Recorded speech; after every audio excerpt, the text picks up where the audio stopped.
Kami sambut Tuhan, firman kebenaran-Mu. Hanya di dalam nama Yesus kami berdoa. Kita sama-sama katakan amin. Amin, amin. Silakan duduk. Shalom. Oke. Kita dari tadi bahas tentang penyertaan Tuhan. Ada beberapa layer-layer dari prinsip ini atau pelajaran ini yang perlu kita bahas. Dan manusia sangat gampang untuk berkomitmen sama Tuhan di awal ketika semuanya baik-baik saja. Dan itu sebabnya kalau saya tanya sama HRD, kemudian kita suka saksikan di depan altar, manusia memberikan komitmen itu sangat luar biasa mudahnya. Dan manusia akan mengumbar janji, akan mengumbar yang namanya sebuah komitmen, dan ketika tidak ada persiapan dalam hidupnya, janji nggak akan pernah bisa menggantikan persiapan. Jadi itu setiap hari kehidupan kita harus persiapkan diri kita dengan kebenaran firman, supaya janji yang kita ucapkan, itu sanggup kita lakukan dengan kekuatan Tuhan pastinya. Nah, kalau kita mengerti kebenaran firman, kita akan menjadi orang-orang yang akan mengerti untuk ada di dalam sebuah komitmen ketika datang kepada Tuhan, untuk tidak sekedar hanya komitmen kepada Tuhan di waktu yang suka saja. Tetapi kita akan mulai mengerti ketika penyertaan Tuhan terjadi, dan ketika hal ajaib terjadi di dalam penyertaan Tuhan, itu justru ketika saya sedang ada di dalam padang gurun, di dalam lembah kekelaman, di dalam hal yang sangat sulit, bahkan di dalam sebuah badai kehidupan. Dan seringkali kita lupa bahwa Tuhan mengemas semua itu, menjadikan sebuah pelajaran sekolah kehidupan dan kelas-kelas bagi kita yang perlu kita ikuti sampai selesai. Nah, banyak orang karena tidak mau mengalami penyertaan Tuhan, karena dia pikir kalau dia berdoa, dia pastinya kan semua doa itu ujung-ujungnya adalah jawaban doa. Karena dia terlalu terkesima dengan jawaban doa yang dia nantikan, dia kehilangan momen penyertaan Tuhan. Dia kehilangan momen di mana Tuhan menyertai dia kehilangan momen di mana di dalam penyertaan Tuhan terjadi keintiman, terjadi pertumbuhan rohani, terjadi yang namanya karakter tahan uji, semuanya terjadi di situ. Dia kehilangan momen itu karena dia selalu berfokus kepada jawaban doa. Saya mau beritahu ini kepada kita hari ini. Jawaban doa itu sudah disiapkan sama Tuhan. Kita adalah ciptaan Tuhan, anak yang sudah diadopsi dari perbudakan dosa, menjadi anak yang sangat-sangat indah seperti berlian kita di depannya dia. Bahkan setiap hari kita dikuduskan dan disempurnakan oleh Tuhan kita. Bahkan ketidaksempurnaan kita tidak akan pernah membuat Tuhan tidak mengasihi kita. Karena kasihnya tanpa kondisi. Itu setiap hari dalam hidup ini. Bahkan kita dijadikan baitnya Roh Kudus. Walaupun kehidupan kita di dalam dunia ini gak bisa kita menguduskan diri, dikuduskan sama dia setiap hari supaya Roh Kudus bisa tinggal di dalam kita. Di zaman perjanjian lama Roh Kudus gak bisa manunggal sama manusia bisa mati. Karena ketidakkudusan manusia bisa membuat manusia mati di dalam kekudusan Tuhan. Bukannya Tuhan bunuh manusia, bukan. Tetapi kekudusannya Tuhan itu sanggup melumat manusia yang tidak kudus. Makanya ketika manusia mau dekat-dekat dengan semak belukar, di zaman waktu Musa mau dekat-dekat dengan semak belukar, Tuhan katakan begini, Musa jangan dekat-dekat karena ini tanah kudus. Kan ironis, tanah kudus tapi gak boleh dekat-dekat. Hari ini Roh Kudus itu tinggal di dalam kita. Kok gak mati? Karena setiap hari kita dikuduskan, karena karya Yesus di kayu salib sudah selesai. Tiap hari kita dikudusin. Itu adalah sebuah pemberian yang sangat indah yang Tuhan berikan bagi setiap kita. Nah, itu sebabnya patut kita mengerti hari ini bahwa saya ini nggak boleh jadi orang agamawi. Orang agamawi akan ngomong begini, hidup taat biar lu kudus. Itu pernyataan yang sangat salah. Hidup taat karena kamu sudah dikuduskan sama Tuhan. Ketaatan adalah buah daripada kekudusan. Ketaatan adalah buah daripada kita sudah dilayakkan sama Kristus di kayu salib. Itu adalah sebuah pernyataan orang yang menjadi pengikut Kristus. Nah, di dalam semua apapun yang kita sedang doakan di dalam dunia ini, jawabannya ada 4. Ya, tidak, nanti, atau A dikasih B. Kapan Tuhan kasihnya, terserah Tuhan. Karena dia tahu waktu yang terbaik kapan dia akan kasih. Itu sebabnya Yesaya pasalnya yang ke-30, ayat yang ke-18 mengatakan begini. Sebab itu, Tuhan menanti-nantikan saatnya, hendak menunjukkan kasihnya kepada kamu, sebab itu ia bangkit hendak menyayangi kamu. Sebab Tuhan adalah Allah yang adil, berbahagialah semua orang yang menanti-nantikan dia. Berbahagialah orang yang menanti-nantikan dia. Sementara dari sisinya Tuhan, dia katakan Tuhan itu menanti-nantikan juga saatnya. Itu kalimat itu ya, kalau dibaca cepat-cepat gak akan ada artinya. Coba bacanya pelan-pelan terus direnungin deh. Tuhan menanti-nantikan saatnya. Berarti Tuhan menanti-nantikan momen yang tepat. Kairosnya, waktunya. Untuk apa? Menunjukkan kasihnya. Seolah-olah kalau kita baca, Tuhan juga gak sabar mau nolongin kita. Tuhan seolah-olah, bukan berarti Tuhan gak sabar. Seolah-olah kalimatnya seperti itu. Berarti Tuhan pun juga menanti-nantikan mau ngasih di waktu yang tepat. Dia gak bisa keluar dari waktu yang tepat karena membawa ketidakbaikan dalam hidup ini ketika dikasih dalam waktu yang salah. Sama seperti orang tua pergi ke toko mainan, dia akan lihat box-box mainannya dikasih panduan sama toko mainannya 2-4, 6-8, 10-12. Dia akan lihat semuanya, dia akan sesuaikan dengan anaknya. Anaknya yang 2 tahun akan dibeliin mainan buat 2 tahun. Apakah dia menantikan satu saat dia bisa memberikan kado yang umurnya 14 tahun ke atas? Oh jelas.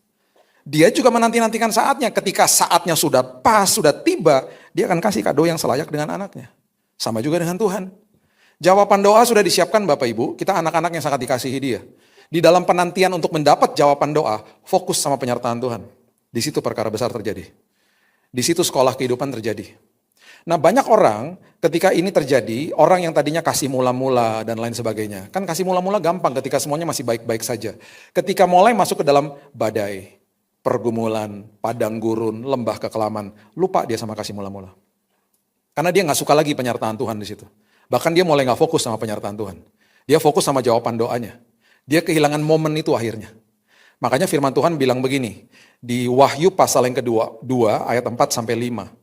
Ini teguran kepada jemaat di Efesus. Ada 7 gereja yang ditegur. Efesus ini kalau Bapak Ibu lihat sekarang itu ada di negara namanya Turki. Katakan begini, namun demikian aku mencela engkau karena engkau telah meninggalkan kasihmu yang semula.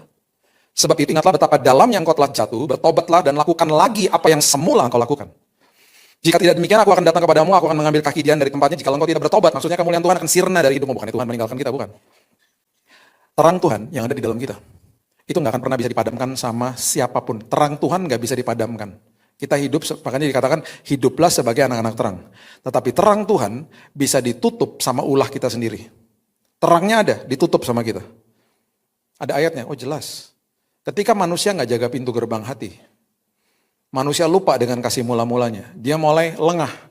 Dia mulai kasih masuk ke dalam pintu gerbang hati sampah-sampah dunia. Dia mulai kasih masuk semua sampah-sampah dunia lewat mata. Dikatakan di Matius 6 ayat 22, ketika engkau tidak menjaga mata dan matamu menjadi gelap, betapa gelaplah hidupmu.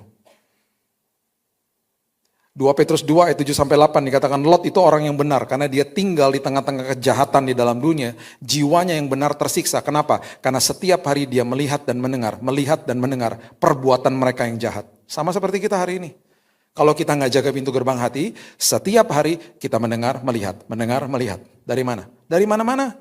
Dan juga di dalam sosmed. 2 tahun lalu Indonesia kan nomor 1 di dunia. Orang-orang yang di depan sosmed 5 jam per hari. Saya berharap tahun lalu membaik.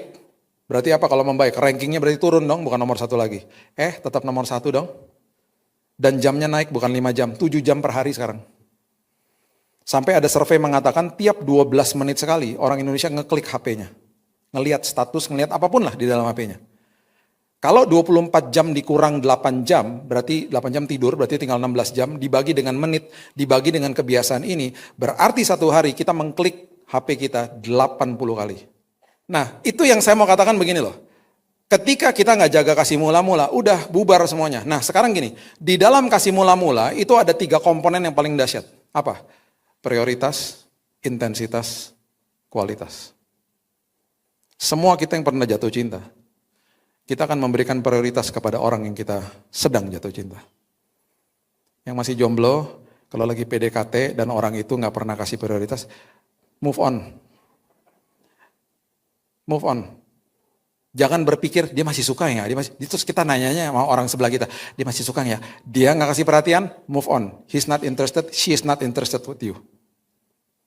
Orang yang suka sama orang, kasih mula-mula, prioritas tinggi. Saya datangin, pacar saya yang sekarang jadi istri saya, dia bilang gini, kamu bukannya sibuk? Enggak lah, walaupun sibuk kan kamu prioritas.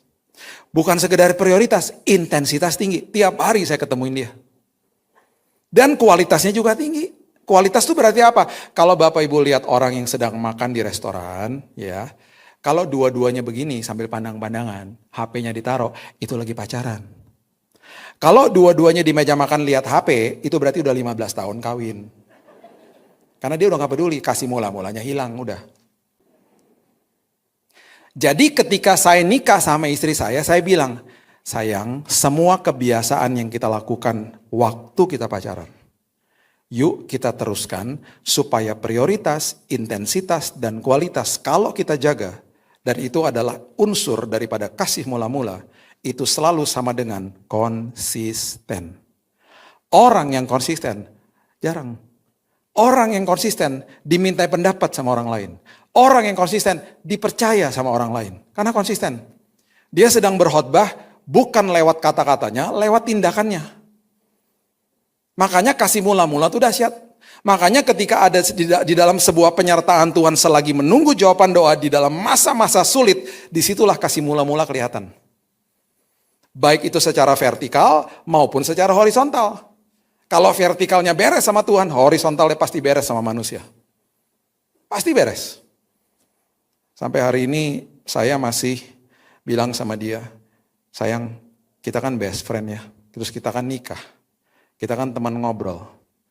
Jangan lupa ya kita harus ngobrol terus. Saya kalau keluar kota, saya masih telepon-teleponan sama dia. Dan seringkali saya telepon-teleponan sama dia, semua kan udah diomongin. Jadi cuman begini, halo, kamu lagi ngapain? Kamu lagi ngapain? Terus udah diem-dieman, bingung mau ngomong apa. Ya udah ya, bye. Gitu. Saya nggak posesif, kamu lagi ngapain? Sama siapa? Dia juga nggak begitu sama saya, nyantai aja. Dia punya moto begini, selama Billy Lantang itu takut sama Tuhan, bukan takut sama saya, aku tenang. Kalau sampai suamiku takut sama aku, berarti dia masuk dalam kategori suami takut istri. Berarti dia bisa berbuat salah dan sengaja di belakang saya. Tapi ketika dia takut sama Tuhan, di belakang pintu dan di depan pintu, pasti dia menjadi pribadi yang sama. Itu kasih mula-mula. Makanya orang, ya kalau lagi kasih mula-mula sama Tuhan, diajakin ngopi hari Senin misalnya. Besok Senin ngopi mau gak? Gak bisa lah, komsel. Selasa, gak bisa, komsel kedua. Banyak banget komsel lo. Iyalah, gue kan jatuh cinta sama Tuhan bro. Rabu, gak bisa. Kamis, komsel ketiga. Banyak banget sih komsel. Iyalah, semua rumah gue datengin, makan gratis soalnya. Kurang ajar ya orang. Jumat, gak bisa. Gue latihan PW. Lu kan gak bisa main musik. Ya gue belajar. Hangout sama mereka.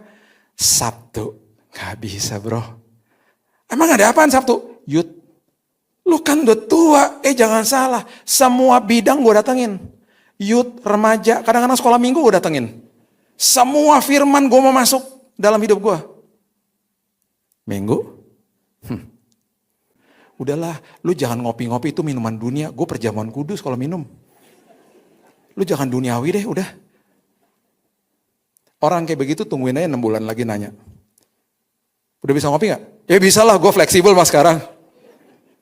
Dia lupa makasih mula-mulanya. Saya gak bilang kita harus ke gereja tiap hari. Cuman itu adalah ciri-ciri orang punya kasih mula-mula tuh kayak begitu. Prioritas, intensitas, dan kualitasnya tinggi. Sekarang saya mau tanya, apakah kita jaga prioritas, intensitas, dan kualitas ketika ada di dalam sebuah badai? Apakah kita masih bilang sama Tuhan, Tuhan apapun jawabannya, Engkau baik dalam hidupku.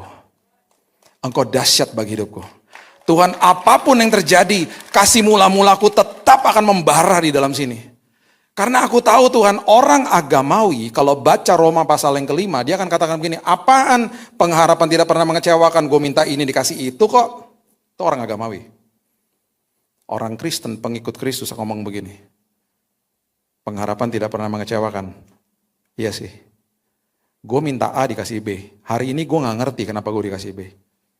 Dan gue juga bingung kenapa gue dikasih B. Gue belum bisa lihat sih. Tapi pasti yang Tuhan jawab, satu hari gue akan sadar bahwa ini akan membawa kebaikan bagi gue. Dan saya akan bilang, dan orang itu akan bilang, makanya pengharapan di dalam Kristus tidak akan pernah bisa mengecewakan. Karena selalu membawa kebaikan bagi aku. Itu orang Kristen namanya. Orang agama Kristen banyak. Orang Kristen gak sebanyak orang agama Kristen. Orang Kristen artinya pengikut Kristus. Itu artinya esensi daripada kekristenan. Itu adalah esensi daripada orang yang punya hubungan dengan Tuhan. Nah ketika masuk ke dalam sebuah yang namanya sebuah masalah, dia akan belajar untuk melihat masalah dari sisi ujian, bukan cobaan. Ujian, bukan cobaan. Ya. Coba lihat 1 Petrus pasalnya yang pertama, ayat 6-7 mengatakan begini. 1 Petrus 1 ayat 6-7. Bergembiralah akan hal itu, sekalipun sekarang ini kamu seketika harus berduka cita oleh berbagai-bagai pencobaan. Maksud semuanya itu ialah untuk membuktikan kemurnian imanmu, yang jauh lebih tinggi nilainya daripada emas yang fana, yang diuji kemurniannya dengan api, sehingga kamu memperoleh puji-pujian kemuliaan kehormatan pada hari Yesus Kristus menyatakan dirinya. Semua harus diuji, itu maksudnya. Dan yang terjadi adalah ketika kita lihat masalah, kita harus ambil keputusan. Karena gini, semua masalah, semua tekanan dalam hidup, itu akan mengeluarkan keaslian kita. Sama seperti sponge, ketika diisi air, diperes begini yang keluar air pasti. Nah sekarang gini, Kalau ada masalah, kelemahan kita akan terekspos, pasti kelihatan. Kalau kita melihatnya dari sisi cobaan, itu artinya kita menggunakan kelemahan itu, kita bermitra sama iblis, kita biarkan iblis menggunakan kelemahan itu untuk menghancurkan kita. Itu kalau kita lihat dari sisi cobaan, dan kita nggak mau berubah. Kalau kita lihat itu dari sisi ujian, kita akan bilang gini, waduh, ternyata ketika ada masalah, aku nih gampang marah ya. Aku nih ternyata gampang sensitif, aku gampang asumsi loh. Ternyata aku nih gampang kepahitan sama orang. Ternyata nih aku gampang gak percayaan gitu ya. Ini ada sesuatu yang salah sama diriku. Dia bercermin selalu. Dia kalau baca firman tuh bukan sekedar baca, dia biarkan firman baca dia. Dia udah mulai begitu kalau baca firman. Dia udah mulai bukan hanya sekedar mau ngerti firman, dia biarkan firman menguasai hidupnya dia tiap hari. Nah ketika dia ngerti itu, kemudian dia bilang ini Tuhan, dia mulai sadar setiap hari itu dia akan lihat dirinya sendiri. Dia akan ngaca sendiri. Dia nggak mau nyalain orang lain, dia lihat dirinya sendiri. Tuhan, ini kelemahan aku. Tuhan pakai kelemahan ini.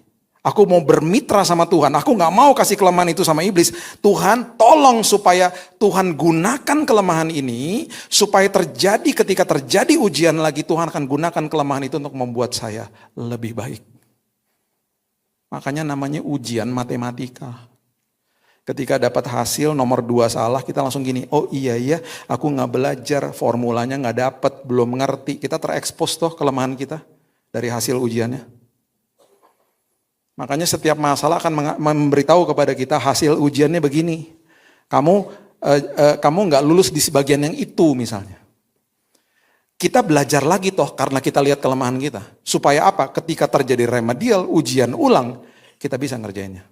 Makanya namanya ujian matematika, bukan cobaan matematika. Anak-anak siap-siap ya. Besok cobaan matematika. Dan di akhir tahun ini Departemen PDANK sudah merubah namanya jadi cobaan nasional. Bukan ujian nasional. Namanya ujian nasional. Namanya ujian matematika. Makanya kalau lihat masalah bilang Tuhan ini ujian. Supaya di akhir daripada ini semuanya, itu memurnikan aku Tuhan. Nah sekarang gini, masalahnya gini.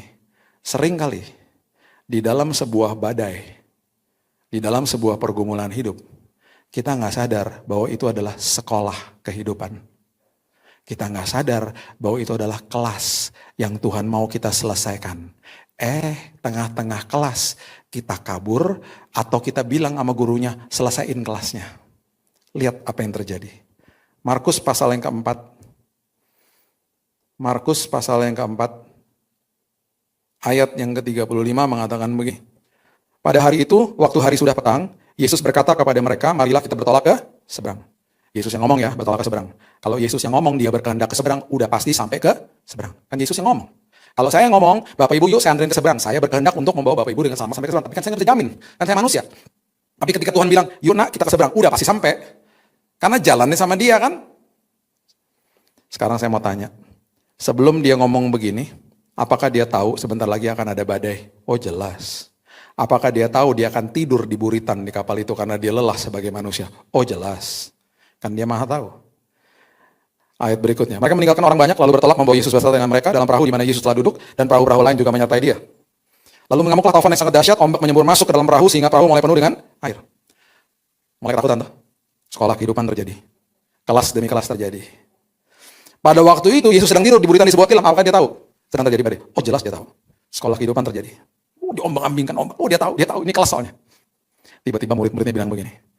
Murid-muridnya membangunkan dia dan berkata, Guru, engkau tidak peduli kalau kita binasa. Dengan kata lain mereka lagi berteriak gini, Guru, selesaikan kelasnya. Stop kelasnya, kami udah gak mau lagi terusin kelasnya. Bahkan mungkin mereka bilang gini, kami mau kabur aja, kami gak mau ikutin kelasnya. Yesus bangun. Dengan kemurahan hatinya, dia bangun, dia menghardik angin itu dan berkata kepada danau itu, diam, tenanglah. Anginnya reda. Dan danau menjadi teduh sekali. Kalau saya tambahkan, atas permintaan murid-muridnya. Tuh. Sekarang lihat ayat berikutnya. Kalau Yesus setuju atau tidak setuju dengan permintaan mereka, itu terlihat di ayat berikutnya. Kalau dia setuju dengan permintaan mereka, dia akan ngomong begini di ayat selanjutnya, ayat 40. Lalu Yesus berkata kepada mereka, makasih ya guys sudah bangunin aku, hampir kita mati bareng. Betul. Kalau dia setuju bahwa angin itu harus diberhentikan, dia akan ngomong gitu sama murid-murid, aduh thank you loh, aku juga deg-degan loh, aduh thank you loh kamu udah bangunin, hampir loh kita tenggelam semuanya. Dia ngomong gitu, enggak. Dia bilang apa? Kenapa kamu begitu takut? Terus dia bilang begini, ini nempeleng banget, kenapa kamu nggak percaya? Dengan kata lain, kenapa kamu berhentikan kelasnya? Kenapa kamu kabur dari kelasnya? Ini sekolah kehidupan, nak.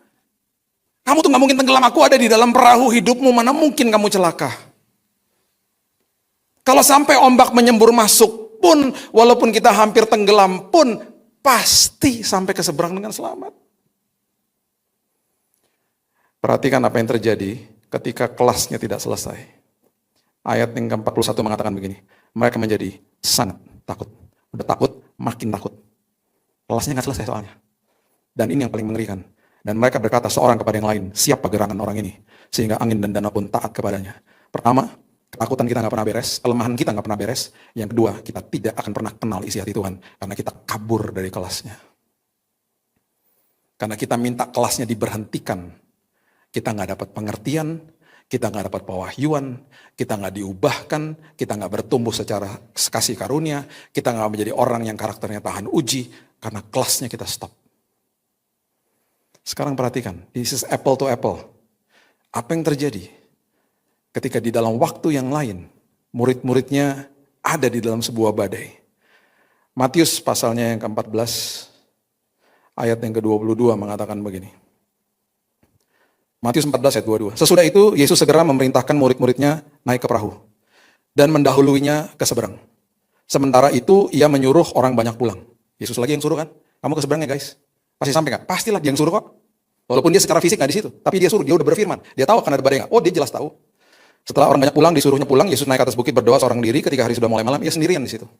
Perahu murid-muridnya sudah beberapa mil jauhnya dari pantai, diombang-ambingkan gelombang karena angin sakal. Kira-kira jam 3 malam, datanglah Yesus kepada mereka berjalan di atas air. Ini kalau kita lihat kronologisnya, kalau kita eksposisi tentang ayat ini dari jam ke jam, ini ada kemungkinan sampai dari dia suruh sampai dia berjalan di atas air, menemui mereka itu kurun waktunya sekitar 6 jam Bapak Ibu. Jadi agak lama ini sebenarnya. Perhatikan, mujizat terjadi. Dia menunjukkan kepada mereka bahwa saya berjalan di atas badai. Saya Tuhan yang menangani badai. Kelas pertama selesai. Nggak ada rekor, mereka minta badainya diberhentikan. Ketika murid-muridnya melihat dia berjalan di atas air, mereka terkejut dan berseru, itu hantu, lalu berteriak-teriak karena takut. Kelas berikutnya, pelajaran lesson berikutnya, chapter berikutnya. Segera Yesus berkata kepada mereka, tenanglah aku ini, jangan takut. Lulus. Takutnya lulus. Mujizat terjadi, lulus. Kata Yesus, kemudian dikatakan begini, lalu Petrus berseru menjawab dia, Tuhan apabila engkau itu suruhlah aku datang kepadamu berjalan di atas air. Tiba-tiba ada keberanian di dalam badai. Yesus bilang apa? Datang. Maka Petrus turun dari perahu berjalan di atas air mendapatkan Yesus. Mujizat terjadi di tengah badai. Tuhan menyiapkan banyak mujizat terjadi di dalam badai kita Bapak Ibu. Kalau kita minta supaya badainya tidak diberhentikan, kalau kita tetap mau ada di dalam situ, kita akan lihat perkara besar terjadi justru. Karena ingat, tidak pernah sedetik pun dia tinggalkan kita. Di dalam badai, lembah kekelaman sedalam apapun, tangan Tuhan gak pernah ngelepasin kita. Itu Tuhan. Itu penyertaan dan itu janji Tuhan kepada kita. Ketika tiupan angin ayat 30, takutlah Petrus dan mulai tenggelam lalu berteriak, Tuhan tolong aku. Ini menyatakan bahwa badai tetap ada. Segera Yesus mengeluarkan tangannya memegang dia dan berkata, hai orang kurang percaya, mengapa engkau bimbang? Takutnya selesai, sekarang pelajaran tentang bimbang terjadi. Ayat 32. Mereka naik ke perahu dan angin pun redalah. Perhatikan ini baik-baik. Kalau saya bisa tambahkan di ayat ini, angin pun redalah karena diredain dan di stop oleh Yesus sesuai dengan waktunya.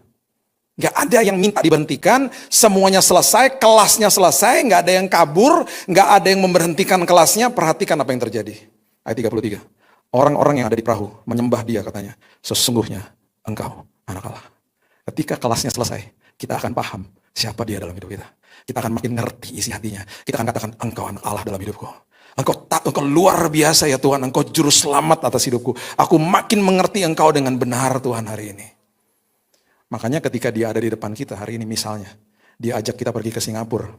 Misalnya, mau naik pesawat, 1,5 jam nyampe, atau jalan kaki 1 bulan nyampe. Pasti semuanya pilih naik pesawat 1,5 jam nyampe toh. Saya kalau duduk sama seseorang yang saya nggak kenal di samping saya di pesawat, on the way ke Singapura 1,5 jam, mungkin kita kenalan, mungkin kita tukar-tukaran nomor telepon, kepotong sama makan, kepotong sama tidur, sampai di Singapura kita pasti basa-basi aja bilang, oke bro, sampai ketemu lagi di Indonesia. Kalau sampai ketemu kontak-kontak ini nomor aku, that's it, selesai udah. Satu hari saya ketemu dia di mall misalnya dengan istri saya panggil dia dari jauh, bro ingat gua nggak Billy botak Garuda Singapura? Oh iya, apa kabar? Gitu kan, ngobrol-ngobrol, pisah, saya akan bilang sama istri saya, itu aku kenal sama dia, pernah duduk bareng di pesawat. Statusnya apa? Kenalan. Sekarang bayangin kalau saya jalan kaki sama tuh orang, sampai ke Singapura, 1 bulan baru nyampe. Bawa ransel, budget terbatas, bawa tenda, bawa bekal. Jalan tuh, lewat pinggir tol, jalan Merak. Terus sampai Selat Sunda, nyebrang ke Lampung, naik feri, jalan kaki ke Pekanbaru, nyebrang lagi ke pulau-pulau Bangka Belitung, nyebrang lagi ke Pulauan Batam sana, nyampe Singapura sebulan. Di hari pertama ketika saya jalan sama dia, kenalan. Hari pertama. Hari kedua kan nggak mungkin kenalan lagi. Kan 24 jam sama-sama. Kan nggak mungkin besoknya, nama lu siapa kemarin? Sorry ya, karena botak jadi memorinya nguap. Nggak mungkin lah, besoknya kita udah nggak ngomongin nama lagi, kita udah kenalan kok. Besoknya kita mulai ngomongin apa? Kita mulai ngomongin begini, pergumulan masa lalu, pergumulan hari ini, harapan masa depan, betul nggak? Mulai curhat-curhatan toh. Udah gitu kita mulai ngelewatin suka dan duka sama-sama. Kita mulai ngelewatin hujan banjir sama-sama. Kita ngelewatin panas sama-sama. Kita ngelewatin Indomie tinggal satu makan bareng sama-sama. Setelah 1 bulan, saya nggak mungkin kenalin orang ini sebagai kenalan saya. Saya akan bilang apa? Bapak Ibu kenalin dong, ini sahabat baru saya. Tuhan nggak akan ajak kita naik pesawat. Sorry, dia akan ajak kita jalan kaki. Supaya kita di situ ada kesempatan menjerit sama dia. Dan dia akan kasih tahu, aku gak tinggalin engkau nak. Dia akan ajak kita ke dalam lembah yang paling gelap. Saya ngelihat pintu kamar rumah sakit saya kebuka di ujung sebelah sana, ada orang menjerit karena keluarganya meninggal. Karena lantai 8 itu lantai kemo.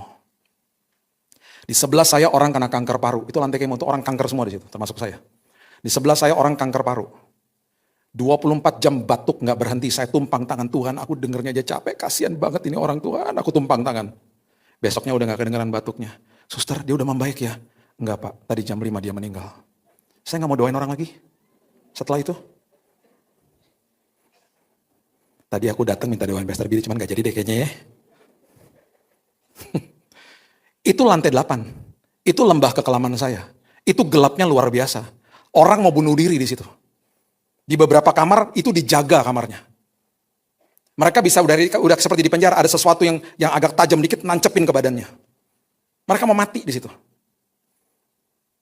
Saya lihat Tuhan gak di situ? Oh ya, saya lihat Tuhan di situ. Saya ngalami Tuhan di situ. Karena setiap hari dia bilang ini, Bill, mau lembah segelap apapun, aku gak pernah lepasin tanganmu. Nikmati penyertaanku. Saya megangin selang kemo, Bapak Ibu. Saya bilang ini, Tuhan, saya nulis banyak banget nih suara Tuhan, kok jelas banget. Kok dulu gak pernah ngomong kayak gini sih Tuhan? Tuhan bilang apa? Dari dulu juga ngomong, kamu yang gak denger. Sibuk sih. Oke Tuhan, aku berubah Tuhan. Itu penyertaan Tuhan. Menjadikan itu hal-hal kayak begitu kita terima. Makanya ya, dia gak mungkin ajak kita cepat-cepat. Kita suruh jalan lewatin kayak begitu. Kita berteriak, dia bilang tenang aku di sini. Kita berteriak lagi, dia bilang tenang aku di sini. Pas udah lewat dia bilang gini, coba kamu lihat ke belakang. Saya waktu lihat ke belakang juga begitu. Kok bisa Tuhan lewatin kayak gitu? Dia kan ingetin lagi, kan sama saya. Kan bukan kuat dan gagahmu, kan sama saya. Di ujung daripada itu semuanya saya bilang gini, makasih ya Tuhan, aku mengenal engkau dengan lebih baik lagi. You are my best friend. Dia tahu kita 100% karena dia Allah Elohim, dia Allah pencipta. Pertanyaannya kita kenal gak sama dia? Makanya dia biarkan sekolah-sekolah kehidupan terjadi. Dia biarkan badai terjadi. Dia biarin, dia bilang, nak jangan diberhentikan nak badainya. Biarin sampai selesai. Biar engkau akan mengatakan di ujung daripada itu semuanya, engkau adalah anak Allah yang hidup. Itu maksudnya.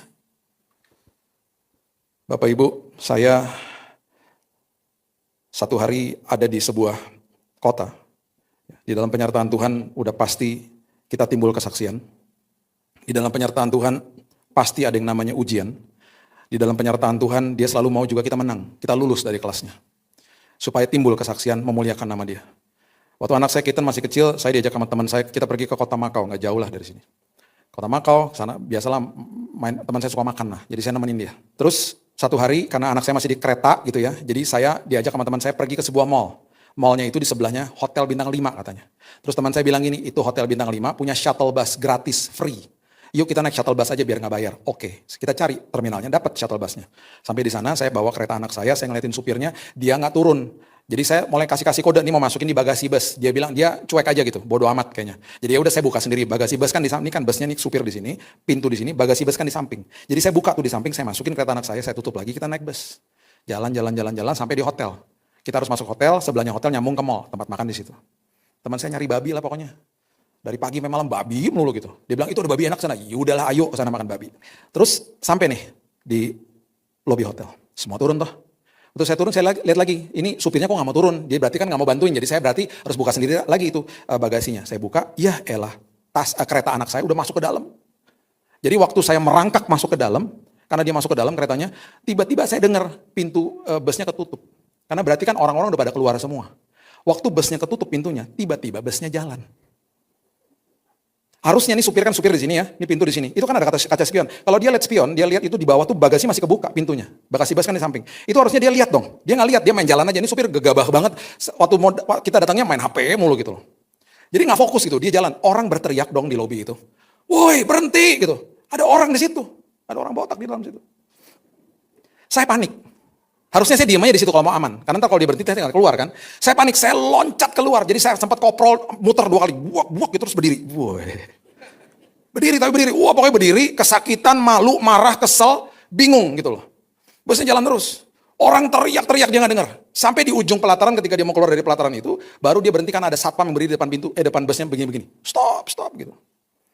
Satpamnya kemudian berhentiin busnya, saya lihat dari jauh, saya kan udah pegel, sakit kayak saya jalan karena kereta anak saya masih di situ. Saya jalan ke bus itu, kemudian tuh supirnya turun, dimarah-marahin dalam bahasa Mandarin, saya juga nggak ngerti.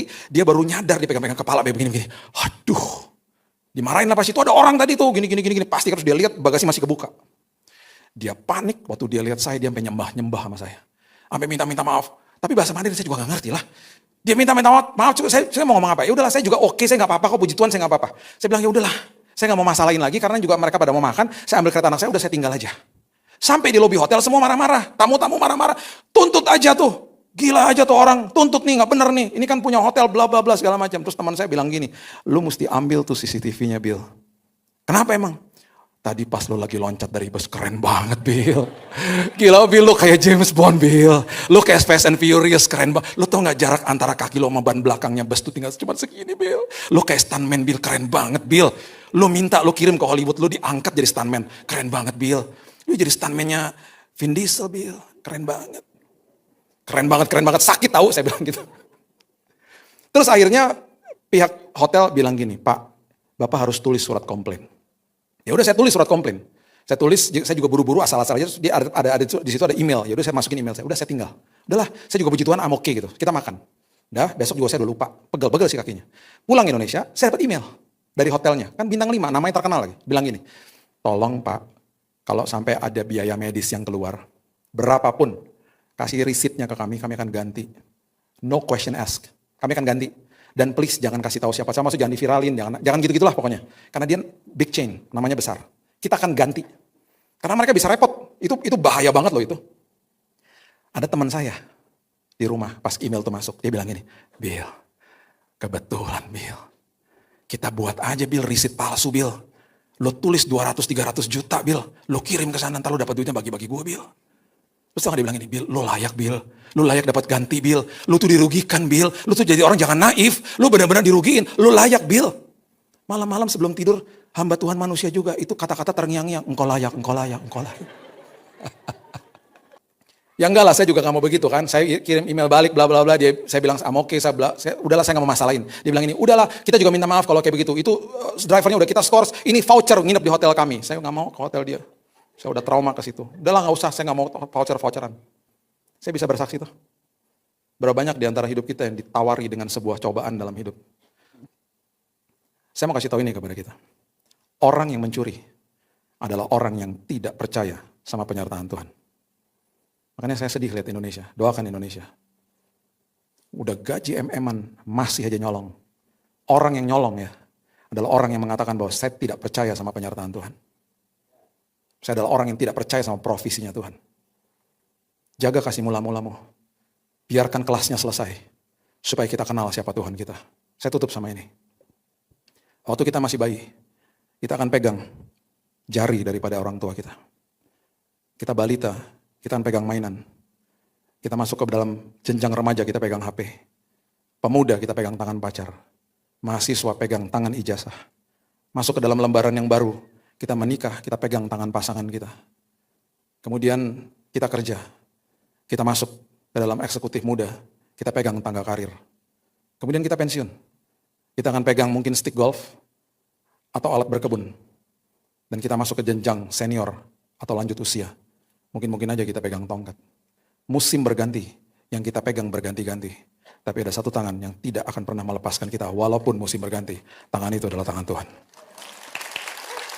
Nikmati penyertaan dia. Nikmati penyertaan dia. Dan hidupmu akan berkelimpahan.